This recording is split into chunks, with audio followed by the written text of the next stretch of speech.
तो हमारी इस कहानी की शुरुआत होती है एक माउंटेन के ऊपर से, जहाँ पर बर्फ पड़ी होती है। वहीं पर एक नदी होती है जो कि बर्फ की वजह से बहुत ज्यादा ठंडी हो चुकी है, और यहीं पर नदी के बीचों बीच हमारे हीरो को दिखाते हैं जिसका नाम मिंग है। मिंग उस नदी के ठंडे पानी में बैठकर अपनी बॉडी को कल्टीवेट करने की कोशिश कर रहा है। वो यहाँ पर बॉडी कल्टीवेशन के मेथड को अप्लाई कर रहा है, क्योंकि मिंग अपनी बॉडी की कल्टीवेशन को यूज नहीं कर सकता, क्योंकि उसकी की कल्टीवेशन वाली नर्व्स को किसी ने काट दिया है। और ये किसने किया है ये आपको आगे थोड़ी देर बाद पता चल जाएगा। बर्फ गिरने की वजह से वहाँ पर नदी का पानी बहुत ज्यादा ठंडा होता है। खून को जमा देने वाले ठंडे पानी में मिंग यहाँ पर अपनी बॉडी को कल्टीवेट करने की कोशिश कर रहा है। वो काफी ज्यादा गुस्से में होता है। वो पानी के अंदर पंच मारता है और कहता है, मैंने किसी से सुना है कि अगर हम अपनी बॉडी कल्टीवेशन की टेक्निक को परफेक्ट कर लेते हैं तो फिर हमें की गैदरिंग राम की जरूरत नहीं पड़ती, हमें की को इकट्ठा करने की जरूरत नहीं। बॉडी कल्टीवेशन से ही हम ग्रैंड मास्टर बन सकते हैं। मिंग पानी से बाहर निकल आता है। उसके कपड़ों पर भी बर्फ पड़ी होती है। वो अपने कपड़ों को झाड़ते हुए पहन लेता है और साथ ही कहता है, हालांकि बॉडी को कल्टीवेट करने के लिए ये वाला तरीका सबसे ज्यादा क्रूल है और सबसे ज्यादा आसान भी है, लेकिन इसका एक साइड इफेक्ट है। जितना ज्यादा मैं ठंडे पानी में बैठकर अपनी बॉडी को कल्टीवेट करूंगा उतना ज्यादा मेरी बॉडी को नुकसान पहुंचेगा। और मैंने तो यहाँ तक सुना है कि बॉडी कल्टीवेशन के इस मेथड को यूज करने पर अगर हम ठंडे पानी में बैठकर बॉडी कल्टीवेशन की इस टेक्निक को यूज करते हैं तो हम लोग 20 साल से ज्यादा जिंदा नहीं रह सकते।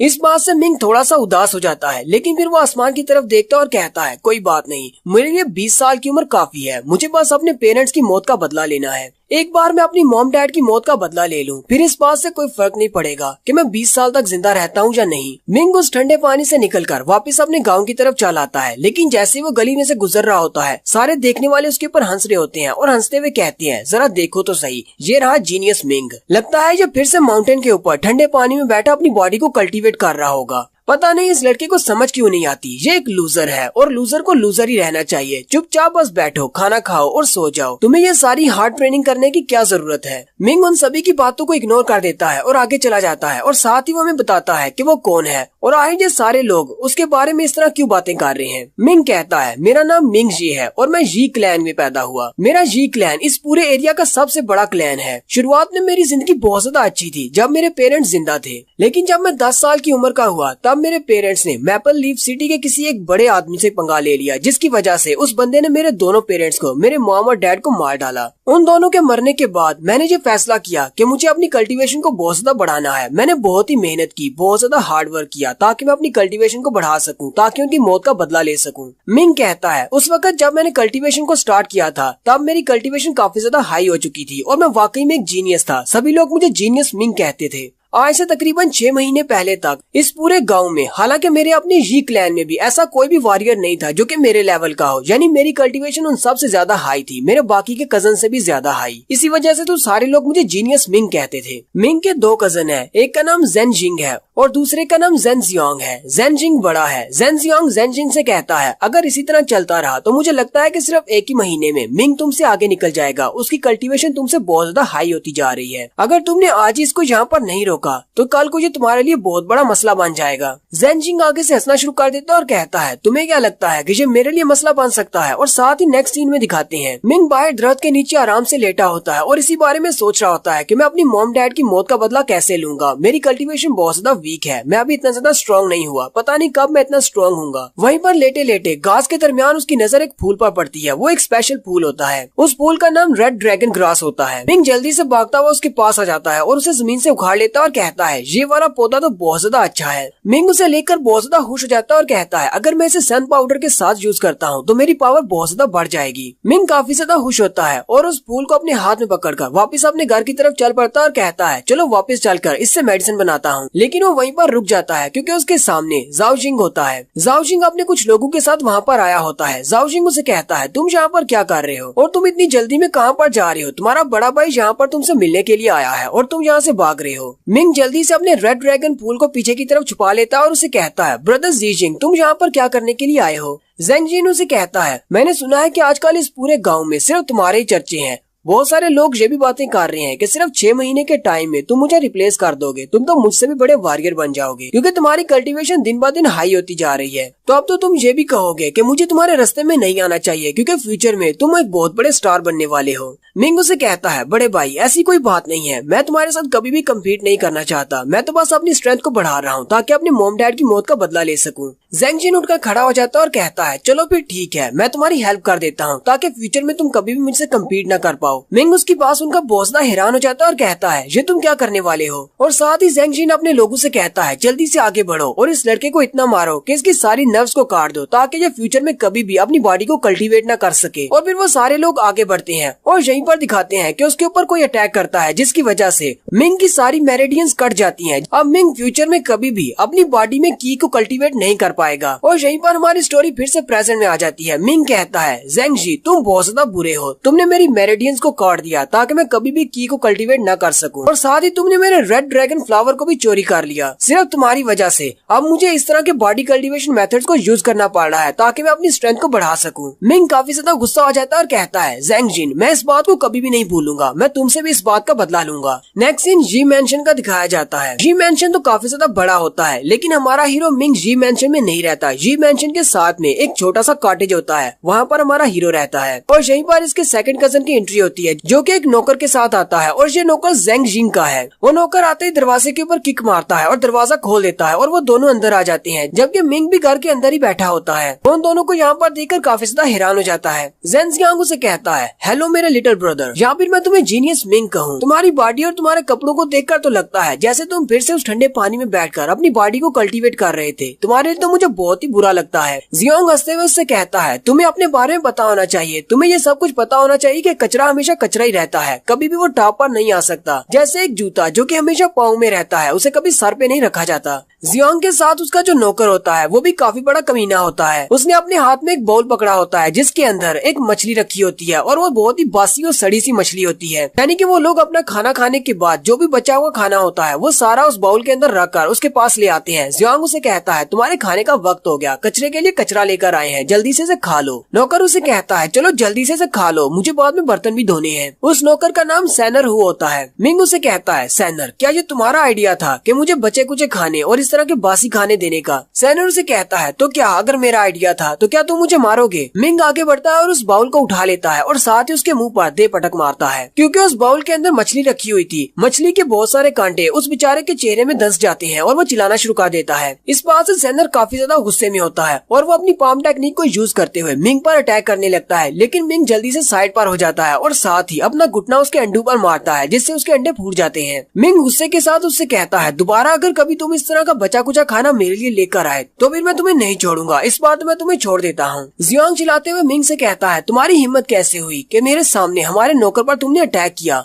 लगता है कि तुम्हें अपनी जान की बिल्कुल भी फिक्र नहीं है। मिंग उसे कहता है जियांग अगर तुम्हें ये बात पसंद नहीं आई तो फिर तुम मेरे साथ फाइट कर सकते हो और फिर देखते हैं कि कौन किसको मारता है। मिंग की ये वाली बात सुनने के बाद वो सोचने लग जाता है और कहता है जब से इस कमीने के पेरेंट्स मरे हैं तब से इसने कभी भी गिव अप नहीं किया। ये हमेशा अपनी बॉडी को कल्टीवेट करता रहता है, यहाँ तक कि बड़े भाई जिंग ने इसकी मेरिडियंस को ब्लॉक कर दिया है। अब ये कभी भी अपनी की को कल्टीवेट नहीं कर पाएगा, लेकिन फिर भी ये हमेशा उस ठंडे पानी में बैठकर अपनी बॉडी को कल्टीवेट करता रहता है। इसे लगता है कि ये अपने आप को स्ट्रॉन्ग बना सकता है। यहाँ पर इसके हाथों से थोड़ी बेइज्जती करवा लेना अच्छा है बजाय इसके साथ कि इसके साथ फाइट की जाए। मुझे नहीं पता कि इसकी बॉडी कितनी ज्यादा स्ट्रांग हो चुकी है, कहीं ये मुझे मार ही न डाले। जियांग मिंग से कहता है तुम बस यहीं पर इंतजार करो, तुम्हें पता है ना ये किसका नौकर है, ये जिंग का नौकर है, वो तुमसे इस बात का बदला जरूर लेगा। और साथ ही जियांग सैनर से कहता है सैनर चलो यहाँ से चलते हैं और जाकर जिंग को बताते हैं। उनके चले जाने के बाद मिंग और भी ज्यादा गुस्सा हो जाता है और कहता है इस जिंग को तो मैं कभी भी नहीं छोड़ूंगा, उसने मेरी रेड ड्रैगन ग्रास को चोरी किया, मेरी मेरिडियंस को ब्लॉक कर दिया ताकि मैं कभी भी अपनी की को कल्टीवेट न कर सकूं। नेक्स्ट सीन कुछ देर के बाद का होता है। मिंग को बहुत ज्यादा भूख लगती है, उसके पेट से आवाज आ रही होती है। वो आगे बढ़ता है और अपने बर्तन के अंदर चल के चेक करता है कि वहाँ पर चावल पड़े हुए हैं या नहीं, लेकिन उसके पास सारे चावल खत्म हो चुके होते हैं। मिंग कहता है मेरे पास तो सारे चावल खत्म हो गए, लगता है कि मुझे फिर से गाँव में जाकर चावल खरीद कर लाने पड़ेंगे। मिंग अपना बैग उठाकर गाँव की तरफ निकल पड़ता है, लेकिन जैसे ही वो बाहर की तरफ जा रहा होता है वहीं पर एक सूखे हुए दरख्त के नीचे एक भिखारी बैठा होता है। वो भिखारी उसे देखकर हंसना शुरू कर देता है और कहता है ओए लड़के क्या तुम स्ट्रॉन्ग बनना चाहते हो? मिंग उसकी बात सुनकर रुक जाता है और कहता है क्या तुम मुझसे बात कर रहे हो?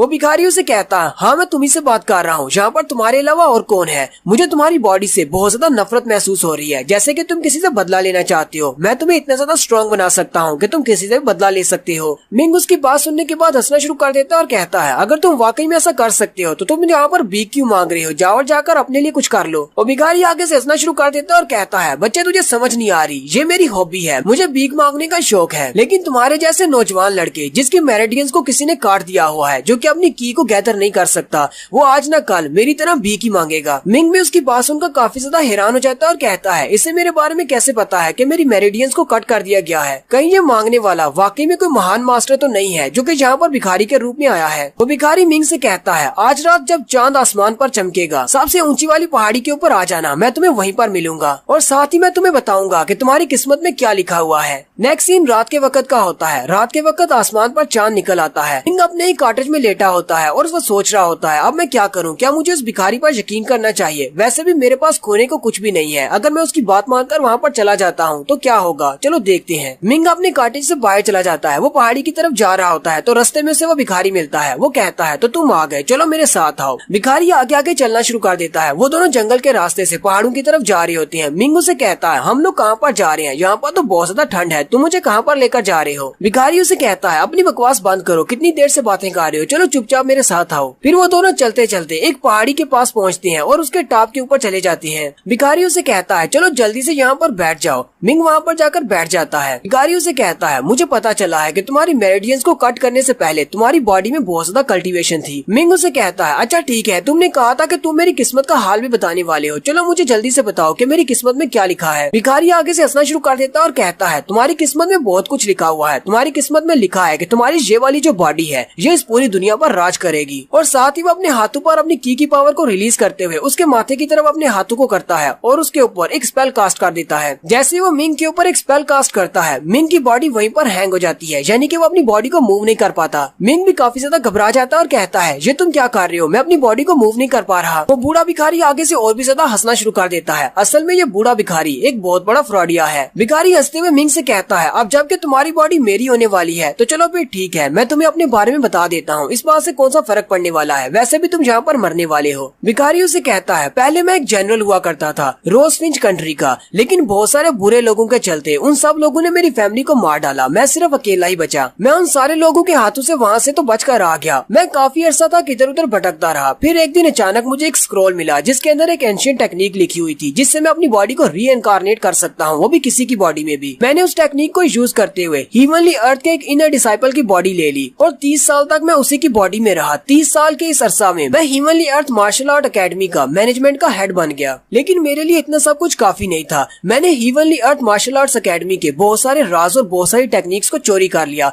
जब मैं उन चीजों को चोरी करके वहाँ से भाग रहा था, वहाँ के कुछ सेंट लेवल के मार्शल आर्टिस्ट मेरे पीछे लग गए। मैंने उन सब से अपनी जान बचाकर भागने की कोशिश की, लेकिन मैं काफी ज्यादा जख्मी हो चुका था क्योंकि उन सेंट लेवल के मार्शल आर्टिस्ट ने मेरे ऊपर अटैक किया था। वहाँ से भागते हुए रास्ते में मुझे एक भिखारी की बॉडी नजर आई जो कि मरने की स्टेज पर था क्योंकि वो बहुत ज्यादा भूखा था, लेकिन मेरे पास और कोई रास्ता नहीं था। मैंने अपनी बॉडी को दोबारा से रीइंकारनेट कर लिया और उसी भिखारी की बॉडी में चला गया और तब से मैं इंतजार कर रहा हूँ कि कभी मुझे कोई अच्छी बॉडी मिलेगी। और फिर मेरी नजर तुम पर पड़ी, तुम्हारी बॉडी काफी ज्यादा अच्छी है। मिंग उसे कहता है, लेकिन मैं तुम्हें बता दूं, मेरी बॉडी तुम्हारे किसी भी काम नहीं आएगी। मेरी तो मेरिडियंस को कट कर दिया गया है, मैं तो की को भी गैदर नहीं कर सकता। भिखारी उसे कहता है, इसे बार बार अपनी बॉडी कहना बंद करो, अब ये बॉडी मेरी होने वाली है और वो भी बहुत जल्दी। और साथ ही वो अपने पास एक छोटी सी बॉटल निकालता है और कहता है, इस बॉटल के अंदर एक पिल रखी हुई है जिसको ब्लेसिंग पिल कहते हैं। उस स्पेशल पिल को खाने से हम लोग अपनी की कल्टीवेशन को दोबारा से बहाल कर सकते हैं, यानी कि हमारी मेरिडियंस फिर से रन हो जाएंगी। ये पिल वाकई में बहुत ज्यादा इफेक्टिव है। एक बार मैंने तुम्हारी बॉडी में आने के बाद इस पिल को खा लिया तो तुम्हारी बॉडी मेरे लिए सबसे ज्यादा पावरफुल बॉडी साबित होगी और अगले कई सालों तक मुझे नई बॉडी की जरूरत नहीं पड़ेगी। मिंग उसे कहता है, लेकिन एक ना एक दिन तुमने जो कुछ भी किया है इस सब का तुम्हें हिसाब चुकाना होगा, तुम मेरे साथ ऐसा नहीं कर सकते। भिखारी उसे कहता है, तुम्हें किसने कहा कि मुझे इस सब का हिसाब चुकाना पड़ेगा? इस कंट्री में वीक के लिए कोई भी जगह नहीं है। वीक को हमेशा कचरा और लूजर समझा जाता है, सिर्फ स्ट्रॉन्ग ही सर्वाइव कर पाते हैं। क्योंकि तुम बहुत ज्यादा वीक हो, इसी वजह से तुम्हारे साथ ये सब कुछ हो रहा है। तुम्हें अपने आप को ब्लेम करना चाहिए। भिखारी उस पिल को अपने हाथ पर निकालता और कहता है, तुम इस पिल को डायरेक्टली अपने मुंह से नहीं खा सकते, मुझे इस पिल को तुम्हारी बॉडी के अंदर, तुम्हारे दिल के अंदर रखना होगा। लेकिन तुम्हें डरने की जरूरत नहीं है, तुम इससे मरोगे नहीं। मिंग आगे से चिल्लाना शुरू कर देता है और कहता है, अपनी बकवास बंद करो, तुम मेरे दिल के अंदर एक पिल रखने की बात कर रहे हो। तुम्हें लगता है कि मेरी बॉडी को ओपन करने के बाद मेरे दिल के अंदर पिल रखने से मैं बच जाऊंगा? मुझे अभी छोड़ दो वरना तुम सीधे जहन्नुम में जाओगे। तुम बहुत ही बुरे और ईवल हो। मिंग क्योंकि वहाँ पर बैठा हुआ अपनी बॉडी को मूव नहीं कर सकता, वो भिखारी अपने हाथ पर अपनी की पावर को रिलीज करता है और साथ ही अपनी पाम टेक्निक को यूज करते हुए उसकी चेस्ट के ऊपर अपना हाथ लगाता है। जैसे वो उसकी चेस्ट के ऊपर अपनी की पावर को रिलीज करता है, वहाँ पर एक जबरदस्त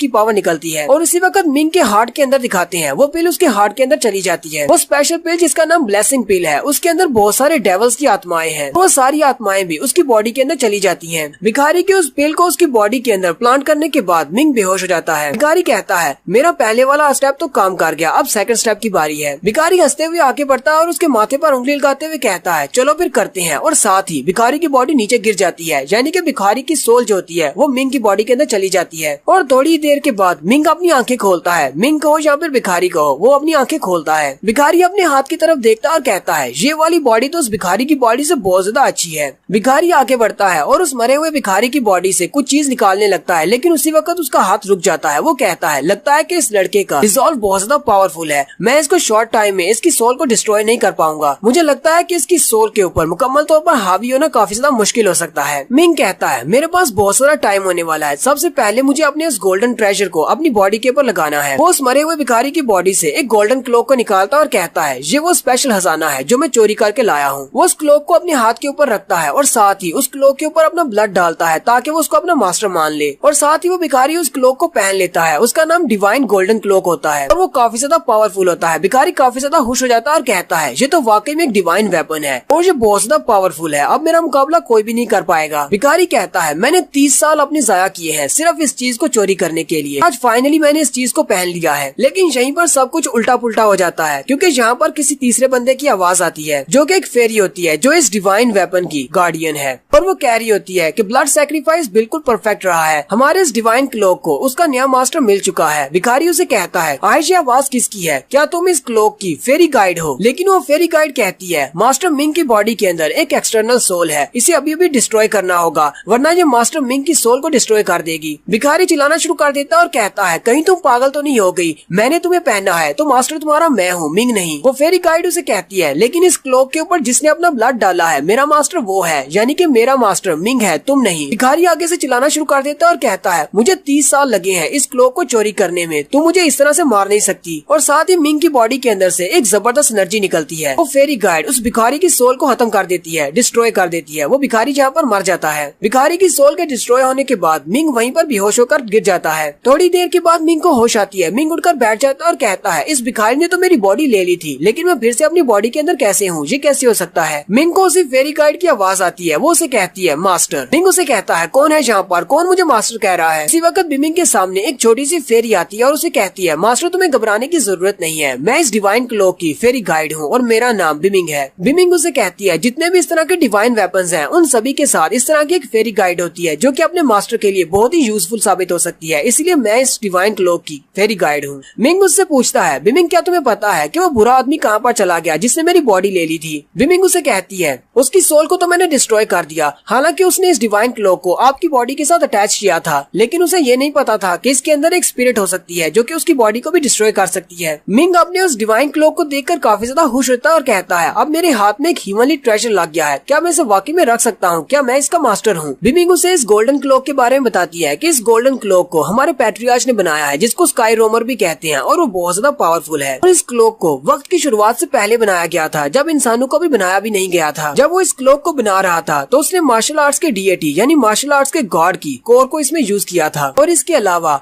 उसने इस क्लोक को बनाने में बहुत कुछ डाला था। ये सब कुछ डाल लेने के बाद वो 3 बड़ी दुनियाओं में गया जहाँ से उसने 49 किस्म के अलग अलग सब्सटेंसेस को ढूंढा, और वो सारी चीजें ही डिवाइन वेपन्स थे, उन सब को भी उसने इस क्लोक के अंदर शामिल कर दिया। उसे इस क्लोक को बनाने में पूरे 3000 साल का अरसा लगा। मिंग उसकी बातें सुनकर काफी ज्यादा हैरान होता है और कहता है तो इसका मतलब ये डिवाइन वेपन काफी ज्यादा स्पेशल है और ये फ्यूचर में मेरे बहुत ज्यादा काम आ सकता है। बिमिंग उसे कहती है हाँ मास्टर, ये आपके बहुत ज्यादा काम आएगा क्योंकि ये एक डिवाइन वेपन है और जिसके पास भी ये होगा वो फ्यूचर में बहुत कुछ हासिल करेगा, क्योंकि इसके अंदर विस्प ऑफ डेस्टिनी है और मार्शल आर्ट्स के गॉड का कोर भी शामिल किया गया है। और इसके अलावा अभी थोड़ी देर पहले उस बैगर ने तुम्हें एक ब्लेसिंग पिल खिलाई थी जिसकी वजह से तुम अपनी की गैदरिंग को दोबारा से स्टार्ट कर सकते हो, और मैं तो तुम्हारे साथ हूँ ही, मैं तुम्हें हमेशा गाइड करूंगी और तुम्हें प्रोटेक्ट भी करूंगी, और इसके बाद तुम बहुत ज्यादा पावरफुल बन जाओगे। मिंग काफी ज्यादा खुश हो जाता है और कहता है मुझे तो लगा था कि मैं इस भिखारी के हाथों से मरने वाला हूँ और मेरी बॉडी वो भिखारी ले लेगा, लेकिन मेरी किस्मत तो वाकई में चमक गई, मेरे हाथ में एक डिवाइन वेपन लग गया है और साथ ही मुझे एक ब्लेसिंग पिल भी मिल गई है। बिमिंग उसे कहती है मैं तुम्हें एक और बात बताती हूँ, इस भिखारी की बॉडी में इसके कपड़ों के अंदर एक और स्पेशल चीज है। इसके पास एक स्क्रोल है जिसका नाम स्काई रोमिंग सूत्रा है। उसके ऊपर बहुत सारी टेक्निक्स लिखी हुई है जिनको तुम कल्टीवेट करके अपनी पावर को बढ़ा सकते हो। मिंग आगे बढ़ता है और उसके कपड़ों के अंदर से उस स्क्रोल को निकाल लेता है। बिमिंग उसे कहती है इसके अंदर डिवाइन लेवल का एक सूत्रा है जिसके अंदर बहुत सारी टेक्निक्स लिखी हुई है, तुम इनको कल्टीवेट कर सकते हो। ये सिर्फ हीवनली अर्थ के क्वालिफाइड बंदे को ही दिया जाता है। मिंग काफी ज्यादा खुश हो जाता है और कहता है ये तो डिवाइन लेवल का सूत्रा है, अगर मैं इसको बेचता भी हूँ फिर तो मुझे बहुत सारे पैसे मिलेंगे, क्योंकि हमारी जी फैमिली के पास जो फायर और वाटर वाले सूत्रा है वो इतने ज्यादा खास नहीं है, ये वाला तो उनके सामने बहुत ही बड़ी तबाही है। बिमिंग उसे कहती है लेकिन तुम्हारी कल्टीवेशन को तो पहले से ब्लॉक कर दिया गया है, तुम इसको कल्टीवेट नहीं कर सकते और ना ही इसको प्रैक्टिस कर सकते हो। मिंग आगे से रोना शुरू कर देता है और कहता है बिमिंग क्या तुम ऐसे मौके पर इस तरह की बात करना बंद करोगी? क्या तुम्हें दिखाई नहीं देता मैं कितना ज्यादा खुश हूँ? तुमने ये बात करके मुझे बहुत ज्यादा रुला दिया है। बिमिंग उसे कहती है मैं सिर्फ एक स्पिरिट गाइड हूँ, मेरे अंदर कोई भी इमोशंस या फीलिंग नहीं है, इसलिए मुझे कुछ भी महसूस नहीं होता। मिंग कहता है अगर मैं इसको यूज नहीं कर सकता, मैं इसको प्रैक्टिस नहीं कर सकता, चलो फिर ठीक है, मैं इसको बाजार में जाकर बेच देता हूँ, इससे मुझे बहुत सारे पैसे मिलेंगे क्योंकि मेरे पास खाने को कुछ भी नहीं है। बिमिंग उसे कहती है मास्टर लेकिन तुम इसको यूज कर सकते हो, क्योंकि मैं अपनी पावर्स को यूज करते हुए हमारी कटी हुई मेरिडियंस को फिर से ठीक कर सकती हूँ। तुम की को गैदर कर सकते हो और साथ ही ठंडे पानी में बैठने की वजह से तुम्हारी बॉडी को जितना भी नुकसान पहुंचा है मैं उस सबको भी हील कर सकती हूँ। बिमिंग गुस्सा हो जाता है और चिल्लाकर उसे कहता है ये सारी बातें तुम मुझे पहले नहीं बता सकती थी, तुम्हारी वजह से मुझे कितना ज्यादा रोना पड़ा, और ऊपर से बार बार मुझे मास्टर कहना बंद करो। क्या तुम मुझे मेरे नाम से नहीं बुला सकती, तुम मुझे मिंग कहा करो। बिमिंग उसे कहती है मैं तो सिर्फ एक फेरी गाइड हूँ, मेरे अंदर कोई भी फीलिंग्स नहीं है, मुझे नहीं पता कि लोगों को उसके नाम से कैसे पुकारते हैं। मिंग उसे कहता है मैं तुम्हें जो भी कहूंगा तुम आगे से यही बहाना बनाओगी, चलो फिर ठीक है जो मर्जी करती रहो। मिंग उसे कहता है चलो छोड़ो ये सारी बातें, जल्दी से मेरी मेरिडियंस को फिक्स कर दो ताकि मैं की को गैदर कर सकूं। अब मुझे बताओ मुझे क्या करना है। बिमिंग उसे कहती है यहाँ पर नीचे लेट जाओ। मिंग वहीं पर जमीन के ऊपर लेट जाता है। बिमिंग उसे कहती है तुम बस रिलैक्स करो, बाकी का सारा काम मेरा है, और साथ ही वो उसके माथे के ऊपर आकर बैठ जाती है। मिंग चिल्लाना शुरू कर देता है और कहता है क्या तुम अपनी तशरीफ को मेरे चेहरे के ऊपर से हटाओगी? बिमिंग उसे कहती है लेकिन क्यों? मिंग उसे कहता है कोई भी ऐसा नहीं चाहता कि कोई दूसरा अपनी तशरीफ को उठाकर उसके चेहरे पर रख दे। बिमिंग उसे कहती है मैं तो सिर्फ एक फेरी गाइड हूँ, मुझे नहीं पता, मेरे अंदर कोई भी फीलिंग्स नहीं है, मुझे कुछ भी महसूस नहीं होता, तो मैं यहाँ पर बैठ सकती हूँ। मिंग हार मान लेता है और कहता है चलो फिर ठीक है जहाँ मर्जी बैठ जाओ। फिर वो उसके माथे के ऊपर अपने दोनों हाथ रखती है और अपनी पावर्स को रिलीज करती है, और साथ ही मिंग के हार्ट की तरफ दिखाते हैं। उसके हार्ट के अंदर जो पिल होती है वो डिजॉल्व होना स्टार्ट हो जाती है, और उसके हार्ट के अंदर उस पिल की वजह से जितने भी डेविल्स की आत्माएं हैं वो सारी भी दिखाई जाती है, जो कि पहले उसके दिल को ब्लॉक करके खड़ी थी, अब वो सारी साइड पर हो जाती है, जिसकी वजह से उसकी पावर्स रिलीज हो जाती है। मिंग कहता है मुझे फाइनली फिर से महसूस हो रहा है जैसे कि मेरी मेरिडियंस फिर से ठीक हो चुकी हैं, मेरी बॉडी के अंदर की कल्टीवेट हो रही है। की कल्टीवेशन दोबारा मिलने के बाद मिंग कहता है फादर मदर अब मैं कोई कचरा नहीं रहा, मेरे पास मेरी पावर फिर से वापस आ गई है। आप दोनों की आत्माओं को शांति दिलाने के लिए मैं उन लोगों को जरूर मार डालूंगा जिन लोगों ने तुम लोगों को मारा था। मैं एक एक करके उन सब से बदला लूंगा जिसने भी मेरे पेरेंट्स को मारा है या जो लोग भी मेरे पेरेंट्स की मौत में शामिल थे। और यहीं पर हमारी रिवेंज सीकर की एपिसोड 1 का एंड होता है। एक्सप्लेनेशन कैसी लगी ये कमेंट करके आपने जरूर बताना है। चैनल को सब्सक्राइब कर दे, वीडियो को लाइक और शेयर कर दे। शुक्रिया।